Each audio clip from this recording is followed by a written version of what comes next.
within a week after getting home, I went and got an exam and found out that I had stage 4 malignant melanoma. And I was playing baseball. I had a scholarship to go play in St. Louis at a school called Lindenwood University, and it was all gone. It was like I was going to have to take that whole summer. They took out a large portion of my back to get rid of it, and so I went to university, but I was like went from like mid to upper 80s to like 70 poo, and I was like, and I just didn't have the cancer. Kind of just put me in a position to where I started to say no, like I couldn't, and which was not in my vocabulary for a long time. But anyway, I came back to New Mexico, and I wanted to find a way to pay for school, and I got in the car business. And so for 8 years, I got in the car business, and within 1 year I was into finance, and then I started managing car dealerships. The leadership stuff that I had from the military boosted me up, and I started making, I was 21 when I took over my first dealership. I was like, let's go. And I was chasing that golden nugget. Anyway, I kind of bounced around, was pretty selfish for a while, just chasing the dollar. And I was living in Las Vegas, Nevada, came back home from my little sister's graduation, and my grandfather had passed away about 3 or 4 years prior. And I was home. My grandmother she looked at me, she said, "You need to slow down, and I'm wondering if you would just come back home." And so I went to the local car dealership and applied for a job, got in there, and so on the day that I was going to go back to Las Vegas, I got called and said, "You got the job." So I got the job with the whole purpose of going back into teaching. And so that summer, I went down to the local Little League to just see if anyone needed help. And they said, "Yeah, we're looking for somebody to take a team. Here, take a team." So I took, of course, everyone had already been drafted. So they gave me the team, right? That, I got 11-year-olds that never played baseball before. And that summer was the most amazing summer that I've had. It reinvigorated my life. You know what I mean? It's like, this is what God put me here to do. Like, this is purposeful. This is like a ministry. This is awesome. And so I started with that 11-year-old team, 12-year team. I started getting involved with the high school. I quit my job at the car dealership to be an education assistant. Went from like making good money to $15,000 a year. Finished my teaching degree, and then it was just a matter of time before I took over the high school program there, and in my hometown. Got that going up. I started a baseball academy with the help of a friend, and we started that academy up, and it was 5 o'clock in the morning weights for my high school team, teach school, practice for my high school team, go back to my academy, and do lessons till 10. And then I did that for years. And then my hometown, which is like a population of like 26,000, decided they wanted to split us into 2 high schools. And then they forced all of the kids from my high school. Like, there was only like 1 kid that I've been training that got to stay. The rest went to the other high school. And they pulled the carpet out from under me, and I was like, wow. So I was out in the coaching summer ball with my academy, and I ran into a guy that I met at the ranch named Jeremy Jorgensen, who was the head coach at Down, and I was telling him a story. He's like, "I'm looking for a coach here at Down." And so I left and got in the college round. So I spent a year in Nebraska at Doan, and then another buddy of mine that was coaching our collegiate team said, "Hey, I might have a chance at a job at Eastern New Mexico. Would you come?" So then I went to Eastern New Mexico University and was a pitching coach there for 3 or 4 years. And then I met my wife, and she was living in Albuquerque. And so it was like, so now it was like, leave the college job, go back to high school. So that was, sorry for the long story, but in a roundabout way, baseball saved my life again. It was like, it got me back into the purpose of, like, it's amazing because it's, as coaches know, it doesn't even feel like you go to work. Like, you just get up and you get to help kids, you get to play, you get to be around baseball. And so, yeah, that's why I got into it, because it's just a fulfillment. It's a ministry to me. So, yeah. Yeah, whenever I first started here at Oates, you were at Eastern New Mexico. I remember always seeing the orders come through. So Yeah, that was a start. So all right, you gave a little bit there, a little bit of your educational background, and then you talked about you're just a continuing learner, pretty much. Um, I during the virtual forum I shared with Randy a little bit too, like I there I don't know. I'm with you. I just can't get enough. Like if there's a course or something, I'm like, hey, I'm in. Like let's figure this out.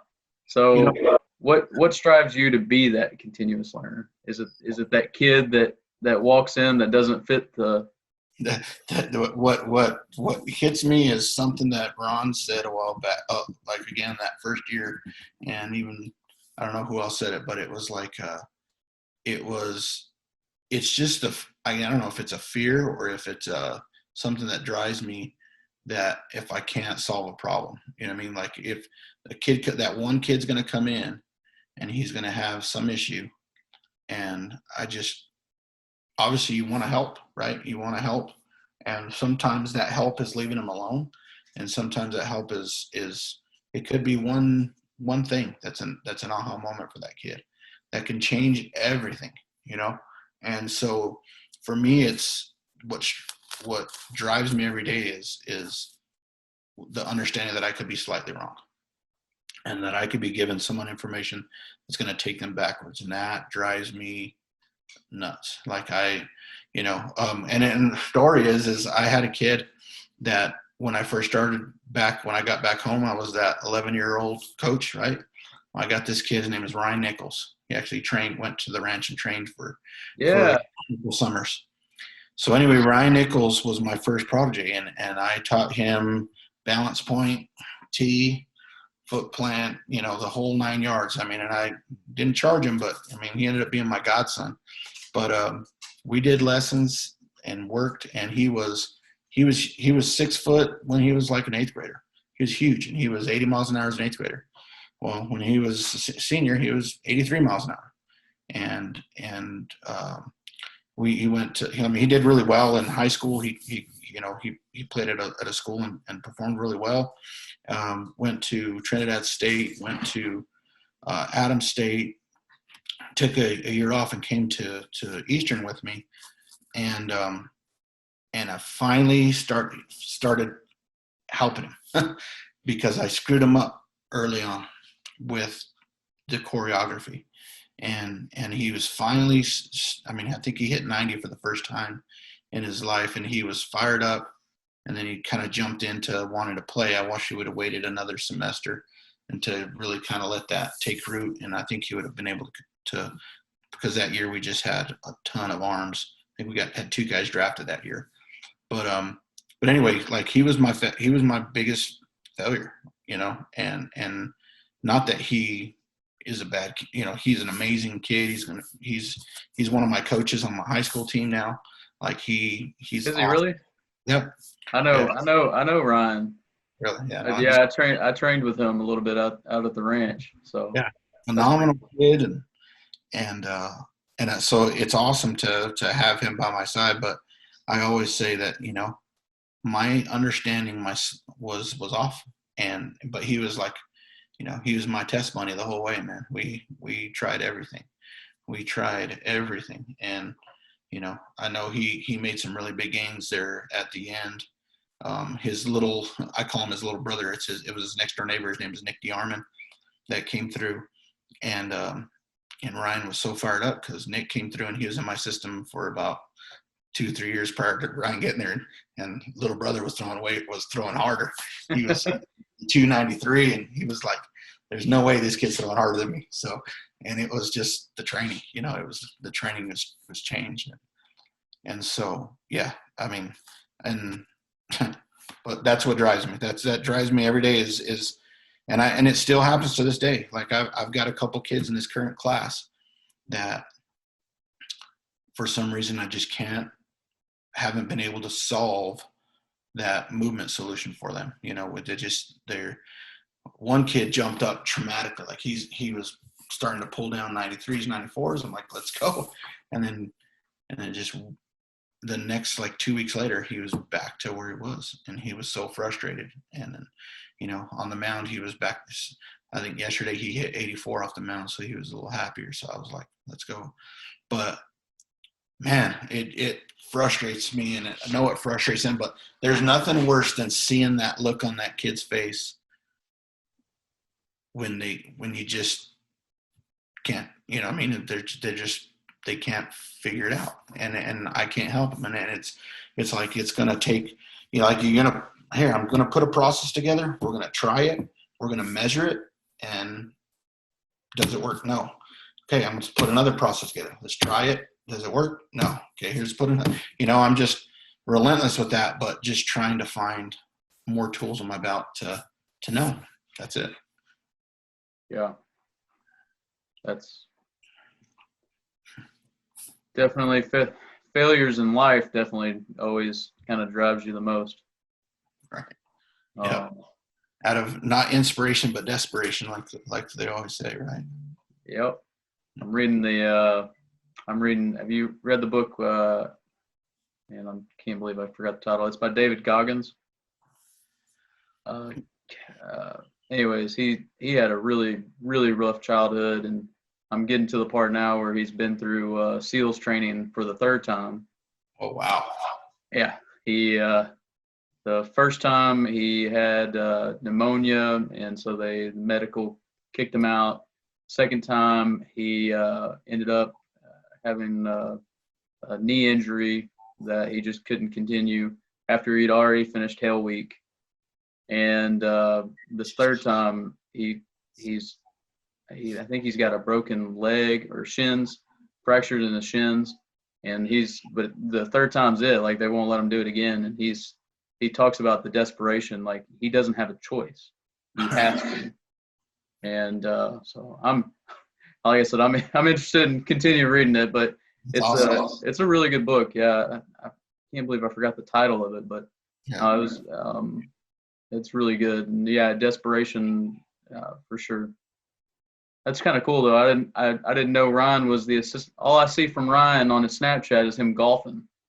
Oh yeah. No, he had some back issues, and I think he had back surgery, and so obviously we haven't seen him since March because of the COVID stuff, and we haven't been able to do anything with our high school. But yeah, I'm excited to get him back.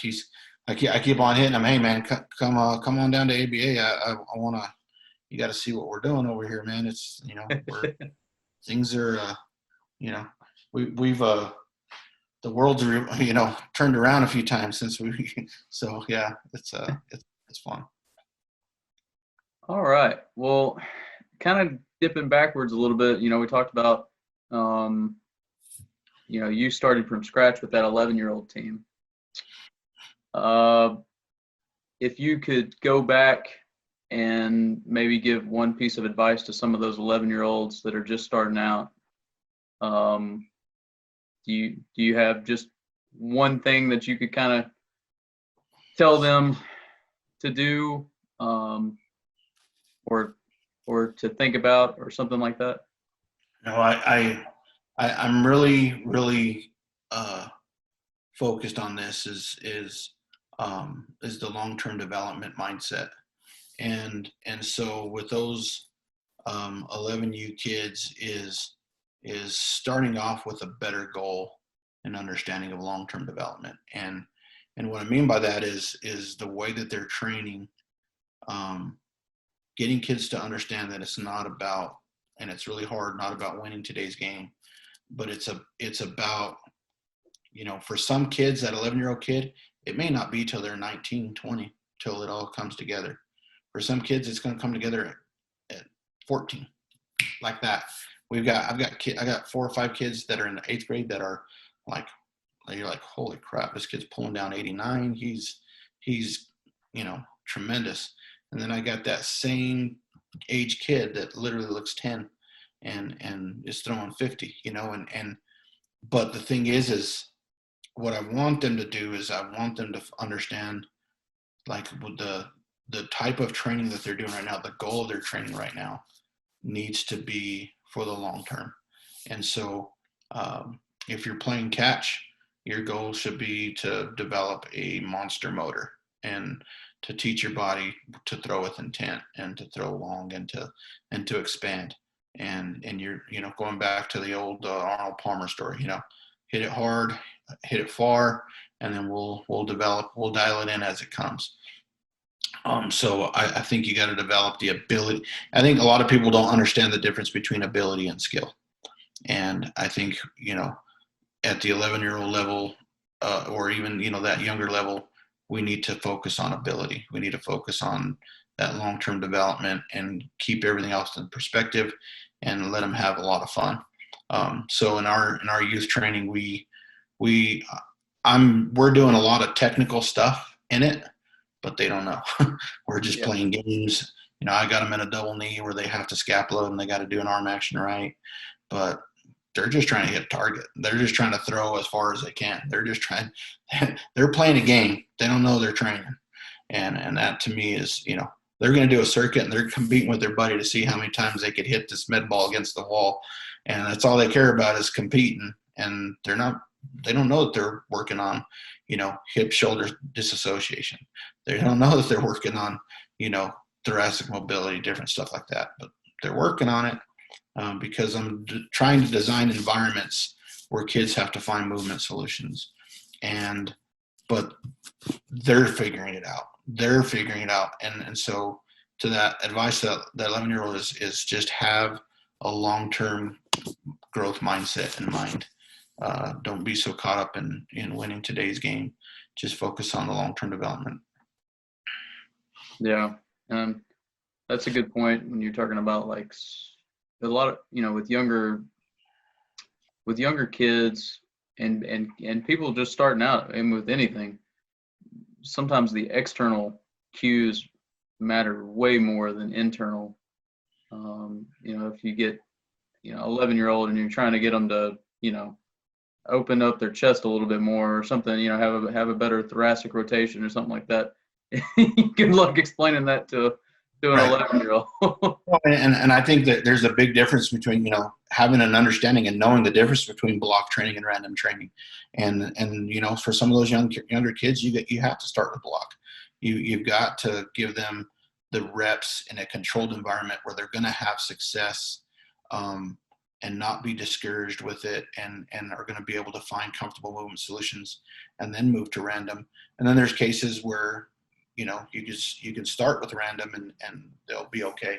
I know there's a lot of research that goes both ways in those, but I think as a coach, you need to really understand the difference between block and random training, and then how to strategically use it with your young athletes. That way there's a time where they need both. They definitely need both, but there's how are you programming in their daily development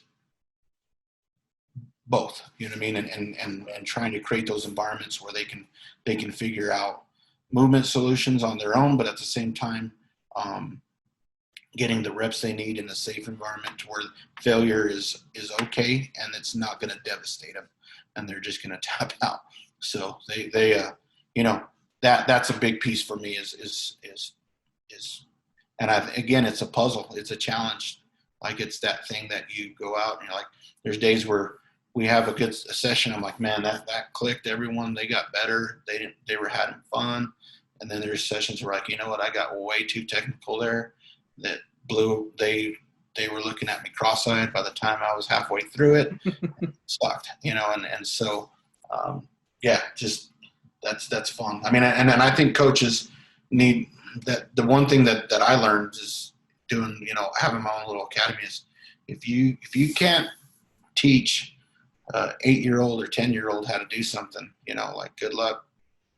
Everybody wants to coach that college kid or that high school kid that's already polished, and you just got to fix a few things. But try teaching that, keeping an 8-year-old's attention for 30 minutes, and you learn how to coach real quick. Awesome. Now going to maybe taking that a step further, you were talking about that college kid who may be already polished, you know, reverse that, what would you have any other advice for an elite level player? So for the elite level player, my big understanding or big thing that I would want them to understand is workload management. And I think there is a lot of tools out there right now. I'm a big fan of Modus, the Modus sensor. Every kid in my facility has it on their arm. But workload management has been an eye opener for me and a game changer for me, and especially at an elite level, where again, you talk about guys that have mechanics and ideal mechanics and stuff like that. If you go to the pro level, there is a million different guys up there that are doing it. It's actually better when they're unique because it makes them different, and that's their niche. But how do you teach them to manage their workload is huge. Manage their training economy, understanding the times to work on ability, understanding the times to work on skill, and then understanding how to ramp up and being prepared. I'm firmly of the belief that there's no such thing as an overuse injury. There's only an underprepared. And so if you understand workload management and you can teach it to an elite athlete, they're going to be able to keep their performance at a high level for a long time. And I'm sure that's one of the things that Trevor Bauer understands. It's one of the things that, some of those guys that have lasted a long time is they understand their workload and what it takes to get prepared. But now we have, again, going back to finding solutions, we have technology that helps us with that. And I think more people need to dive into that and to understand it. It's going back to, I wanted to find out what I'm doing is what I was doing is what I'm doing working. And it was amazing to put the Modus sleeve on kids and then to do the throwing program that I've been doing for years. And then to look and go, holy crap, I've been spiking the heck out of kids for, with this interval throwing program, they've been, they're not ready for this workload. And no wonder I've had this or this come up. And now I'm able to really build kids up. And, it's like when kids go into the weight room and you're going to put them on a progressive overload strength training program, you don't go and say, hey, see how you feel today. If you're going to lift 220, well, if they see how they felt, they're going to lift 220, they're going to lift 135 every, for 10 reps and get out of there. And so what this allows you to do is like today, you're going to lift 130. And then on Thursday, you're going to lift 145. And then on next week, you're going to lift 150. And then you're going to build up. And so it's a way to actually measure it and then to know, hey, this kid's arm's in really good shape. And this is how much it's in, how good shape it's in. And this is what they're prepared to do. And this is what they're not prepared to do. One of the things with like the pitch smart and stuff like that, I think it's created a whole different can of worms. So now they put, okay, you can only throw 30 pitches today. And so they get all these coaches who are trying to win right now. And so they throw 29 this day. And then they throw 29 the next. And then they save them for the championship game. And what happens is they don't understand that it was 50 throws to warm up. It was 20 throws to do the bullpen prior to going out there. There was 8 throws in between those. And so that 30 throws was actually 120. Yeah. And then you turn around and throw that kid the next day. Like, that's created a problem to where there's massive acute spikes in their workload. And so these kids are getting a tremendous amount of micro trauma. And I think it's a huge contributor. And it's instead of saying, you know what, each kid, you're going to throw on Friday or you're going to throw on Thursday. And that's it. You're going to throw once this weekend. And we're going to build up your workloads. And that's it. And having that program instead of, again, people, if you left to their own devices, people are always going to find the path of least resistance. They're going to try to find a way to around the rules to try to win. And unfortunately, I think it's had a negative consequence with that regards. And so, sorry to circle back to the elite guy. It's understanding workload management, how to be elite at doing that. I think is going to keep you in the game a lot longer. Yeah, and I think that's an important, a very important aspect as we get closer, to spring training. I'm not sure how, I've talked to a few of the coaches who seem to think that the major league spring training might be normal time, but they seem to think that the minor league spring training is going to be cut short. Wow. And so, I don't know the details, and I don't think they do, honestly. But I'm a little concerned about a minor leaguer having 2 to 4 weeks of spring training. Again, those are the kids that are transitioning from a 7-day-a-week rotation to a 5-day-a-week rotation, and like there's going to be massive spikes. Like, so if those kids, those elite, because they're elite, man, those kids can move extremely well to be at that level. But if they're not, again, they're not prepared for the workloads that they're about to go on to, it's inevitable. There's going to be some pops, and so that's a huge piece. And even at the major league level, like I understand, for years now, the big leaguers have needed spring training. I understand that you can be in shape, you can throw, you can prepare your arm and everything else. But there is a difference between throwing in a bullpen and throwing in a game, where it really matters. Right. So even just throwing long toss and then getting on the mound, like our transition from our on-ramping from just doing long toss and building up their workload to that, and then getting on the mound for like a week or two, those first 2 pens are really great, but then you see a dip, and then it's like it takes them a couple of weeks to adapt to the, and that's where we put in a big mound blending phase to let them acclimate, because they drop, and then all of a sudden, if you've prepared them, if they manage their workload, it's like we can calculate for super compensation, but we got to know. You better know. If you don't know, then you're playing roulette. No, and not to get too long-winded, but yeah, that's a good point. As a former, as a pitcher, whenever I played, if I didn't have my best stuff, I would try to gain it somewhere. Right. I would I would do everything I possibly could to try to get that best stuff out of there. Yep. So like the hay's in the barn, right? You're going to compete with whatever you got. And I mean, and that's what I love about listening to Derek Johnson. It's like, over the rubber, over the plate. It's like whatever you have that day, you're going to compete with. Whatever you have that pitch, you got to compete with. Whatever you know what I mean? And it's different from moment to moment. And being able to compete with what you got.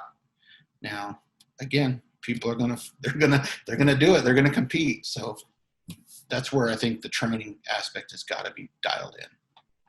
Yeah, absolutely. And the preparation, that's, that was a big one that you talked about. There's no such thing really as an overuse. It's just underprepared. Dr. Win Chang, the inventor of the shoulder sphere, talked about that a little bit with his, he's an orthopedic surgeon who's done, a lot of surgeries on shoulders. Right. And even he believes that, yes, it's technically overused, but it's because it was underprepared to begin with. So, well, Tim, I really appreciate all of the time. If someone wants to reach out and train with you and your guys, how can they do so? And then, we'll make sure to add this as well on the bottom of the video, so that they can get it as well. Yeah, I mean, we're going to run this summer we have our collegiate program coming up. This upcoming summer, we're probably the least expensive program out there. For basically June and July, we charge anywhere from $250 to $350 for the summer, and so we're about $5 a session, and so we got kids coming from all over to train with us. So if they want to hit us up, hit me up at my email is timc212003 at yahoo.com, or timc212003 at gmail.com. And hit me on that account, and I'll be happy to help. I think it's my Twitter handle is the same, timc212003. They can DM me on Twitter as well, or message me on Facebook, and I'd be happy to set them up. If you're a high school kid in our area, we'd love to have you. We're doing some awesome things, and I think we're starting to make some good strides where we're at. So I'm excited for it. Awesome. Yeah, no, if if you aren't already following Tim on Twitter, make sure you do so. I look at the Twitter as well as we have a social media guy that looks at our Twitter, and seems like every day he's like, "Hey, you see what Tim posted?" So try to get in that. I put a video together that on how we use a lot of your guys' stuff. So that's on my YouTube channel, and I tried to send it to you. I don't know if you got it or not, but yep. Definitely take a look. I did get it. Yep. And yeah, we'll be playing that as well. I'm gonna have our media guy start editing on this video. But Tim, I really appreciate your time. I definitely think that people can get a lot of information out of this, and we'll be in touch. Absolutely. Thank you, Mr. Oates and family, and for, like I said, tremendous customer service from Oates Specialties, and tremendous products. Always trying to find a way. I mean, even from you guys' roots, just, hey, we're trying to build better armbands they're not going to wear on you. I've been using these since 2005, and I love them. So thanks again. Appreciate it. Yes, sir. Thank you. All right. We'll see you. All righty.